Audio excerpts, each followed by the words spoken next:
তো আমরা তোমাদেরকে গতকালকে জানিয়েছি তোমাদের এসএসসি পরীক্ষার যে স্থগিতকৃত রুটিনটা রয়েছে সেটা কিন্তু বাতিল করে দেওয়া হয়েছে। এখন তোমাদের সিদ্ধান্ত নেওয়া হবে একটি বৈঠক করে তোমাদের এসএসসি পরীক্ষার রেজাল্ট আসলে কিভাবে তৈরি করা হবে, কিভাবে তোমাদেরকে মূল্যায়ন করা হবে, অর্থাৎ অটোপাসের ভিত্তিতে নাকি আসলে সাবজেক্ট ম্যাপিং এর ভিত্তিতে। তো তোমাদের অটোপাসের দাবিতে অনেকেই কিন্তু তোমরা চাচ্ছ যে সাবজেক্ট ম্যাপিং এর মাধ্যমে তোমাদের রেজাল্ট শিটটা যেন তৈরি করা হয়। তো যদি তোমাদের সাবজেক্ট ম্যাপিং এর মাধ্যমে রেজাল্ট শিটটা তৈরি করা হয় তাহলে তোমাদের সাবজেক্ট ম্যাপিং অনুসারে তোমাদের রেজাল্ট আসলে কিভাবে তৈরি করা হবে এই প্রসেসটা একটু আমরা তোমাদেরকে দেখিয়ে দিই। তো মূল ভিডিওতে চলে যাবো। এখন যারা চ্যানেল নতুন, চ্যানেলটিকে সাবস্ক্রাইব করে না থাকলে অবশ্যই চ্যানেলটিকে সাবস্ক্রাইব করে বেল আইকনটিকে অল করে রাখো, পরবর্তী নোটিফিকেশন কিন্তু তোমরা সহজে পেয়ে যাবে। এছাড়া তোমরা যারা পড়ালেখার পাশাপাশি অনলাইন থেকে ইনকাম করতে চাচ্ছ, এখানে তোমরা দুইটা ভিডিওর থাম্বনেল দেখতে পাচ্ছ। এই দুইটা থাম্বনেল অনুসারে তোমরা সেই ভিডিওগুলি আমাদের এই চ্যানেলে পেয়ে যাবে। এছাড়া তোমাদের সুবিধার্থে আমরা এই ভিডিও ডেসক্রিপশনে এমনকি চ্যানেলটি ভিজিট করলে তোমরা কিন্তু সেখান থেকে দেখতে পারবে। ওকে, তো এখন আসি তোমাদের আসলে সাবজেক্ট ওয়াইজ তোমাদের যে সাবজেক্ট ম্যাপিংটা করা হবে বা রেজাল্ট শিটটা তৈরি করা হবে এই প্রসেসটি একটু দেখিয়ে দিই।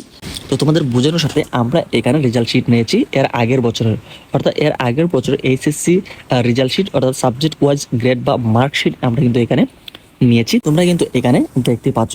তো দেখো তোমাদের যদি সাবজেক্ট ম্যাপিং রেজাল্টটা করা হয় তাহলে এখানে দেখা গিয়েছে তোমরা এখানে দেখতে পাচ্ছ যে পরীক্ষাগুলো সাবজেক্টের তোমরা পরীক্ষা দিয়েছো। এখানে দেখো Bangla, English, information and communication technology অর্থাৎ আইসিটি বা ফিজিক্স।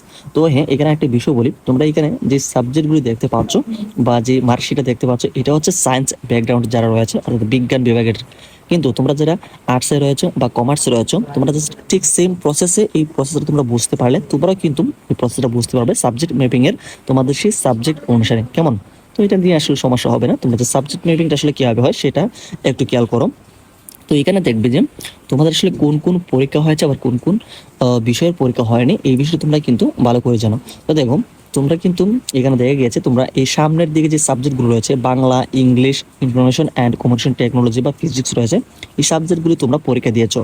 এর ভিত্তিতে কিন্তু তোমাদের এই পরীক্ষা যে দিয়েছো এই পরীক্ষার ভিত্তিতে তোমাদেরকে মূল্যায়ন করা হবে, এটা হচ্ছে প্রথম কথা। তো সাবজেক্ট ম্যাপিং রেজাল্টটা করার সময় তোমরা যে পরীক্ষাগুলো দিয়েছো এই পরীক্ষাগুলোর ভিত্তিতে তোমাদেরকে প্রথমত মূল্যায়ন করা হবে। তারপরে তোমরা যে পরীক্ষাগুলো দেও নাই বা যে পরীক্ষাগুলো শিক্ষা বোর্ড থেকে নেওয়া হয়নি বা প্রবলেমের কারণে সেই পরীক্ষাগুলো তোমরা দিতে পারো নাই, সেক্ষেত্রে দেখা গিয়েছে তোমরা এখানে দেখতে পাচ্ছ নিচের অংশ আসলে কেমিস্ট্রি রয়েছে, হায়ার ম্যাথ বা বায়োলজি রয়েছে। এছাড়া তোমরা বিভিন্ন বিভাগের বিভিন্ন সাবজেক্টগুলি থাকতে পারে যে সাবজেক্টগুলি তোমরা দাও নাই, এইটা আসলে কি করবে। তো দেখো যে তোমাদের এই সাবজেক্টগুলিতে তোমাদের এর আগের বছরে তোমাদের যে রেজাল্ট ছিল অর্থাৎ যে আগের বছরে পাবলিক পরীক্ষা এসএসসি পরীক্ষা ছিল সেই এসএসসি পরীক্ষায় তোমাদের কেমিস্ট্রিতে কেমন নাম্বার ছিল, কেমন গ্রেড ছিল, কেমন তোমাদের রেজাল্টটা ছিল এইখানে এসে কিন্তু অ্যাড করে তোমাদেরকে সাবজেক্ট ম্যাপিংটা করা হবে। তো ধরো যে একটু আমরা তোমাদের প্র্যাকটিক্যালে দেখাই। এখানে দেখো কেমিস্ট্রি একটি সাবজেক্ট রয়েছে, ঠিক আছে।